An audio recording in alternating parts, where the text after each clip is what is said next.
What's going on, guys? Welcome back to another video. I'm in a theater right now. It's empty, ominous almost, like something out of a horror movie.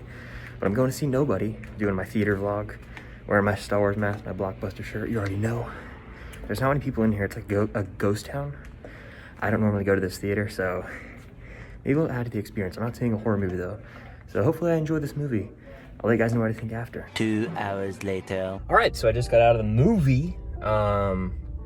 It was weird being in a movie theater without recliner, I'll just be honest with you. I haven't done that in so long. I think the last time I did that was New Mutants.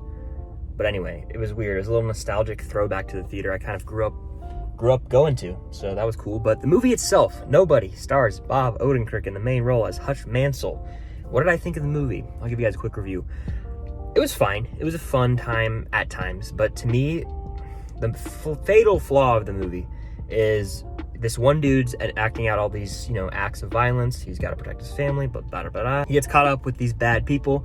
It's kind of like the basic action plot. It is what it is. It's got a lot of comparisons to John Wick. I definitely see that, where there's prolonged sequences of violence, where one dude's almost on like a revenge type story, sort of.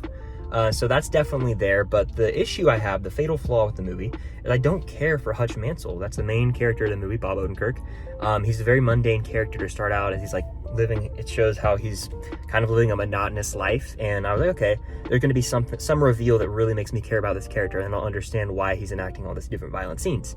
However, that never really happened for me. We get to learn more about this character, but it was never on the level where I really connected with him and had really felt for him and wanted to be root for this guy. I never wanted to root for him.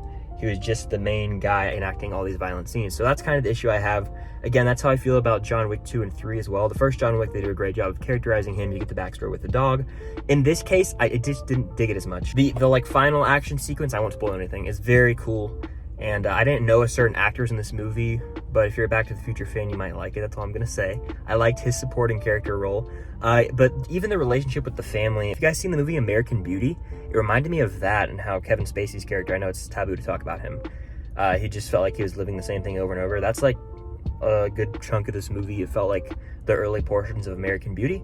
And the mundane nature of it, I was just kind of like, all right. I was like, I understand this person. Hutch is just living the typical life as an accountant. So it was cool to see his progression in a way, but I just never truly cared about him. And that was the really big issue with the movie.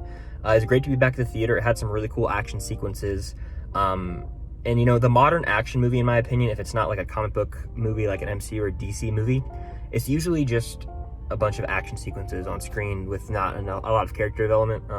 That's why I love the Mission Impossible movies, by the way, and like Bond, because you get to know these characters and there's a really rich plot, and then you get these action sequences that enhance it.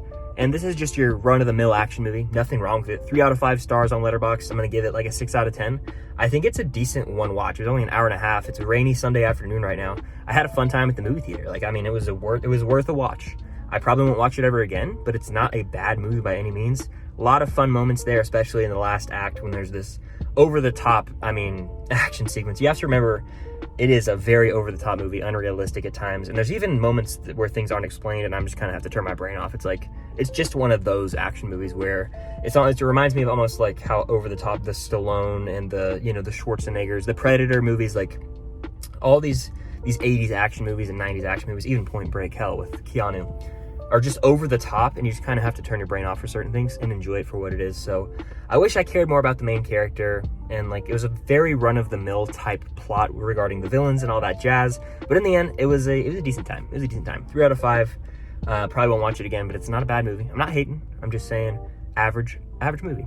Average movie. So if it's playing at a theater near you, and there's a cheap theater, this is a $5 ticket, I recommend it. Or just wait until Netflix or wherever it goes on streaming one day. Watch it on a rainy afternoon if you got nothing better to do. But other than that, that's really going to do it for my thoughts on Nobody. I'm glad I got to go back to the theater. It's starting to become more of a regular thing for me heading back to the theater. By the way, I'm outside Cam's house right now. She didn't want to come see the movie, so yeah. But I got this water for free at the movie because I had $5 off at AMC, so there is a plus. So I basically paid $5 to watch an hour and a half movie. It was a fun enough time. Next movie I want to see in theaters is Godzilla vs. Kong, because I have to watch those movies leading up to that. I'm going to do a MonsterVerse ranking and all that jazz. So I'm excited for this upcoming week. More Falcon and Winter Soldier content. But Nobody, have you guys seen it? If so, let me know what you thought of it. Definitely hit the like button. Bob Odenkirk, I like him. I'm gonna watch Better Call Saul soon because I love Breaking Bad to death. It's my favorite show, or it's the best show I've ever seen. And then El Camino is also a really great epilogue. So Better Call Saul, I gotta watch it. Let me know what you guys thought of Nobody. I think the reviews are fairly positive across the board. 3 out of 5 is my final score on Letterboxd. You can follow me there at Filmstock. I'll have a written review. But thank you all for watching. Hope you have a great rest of your day. And until next time, see you guys later.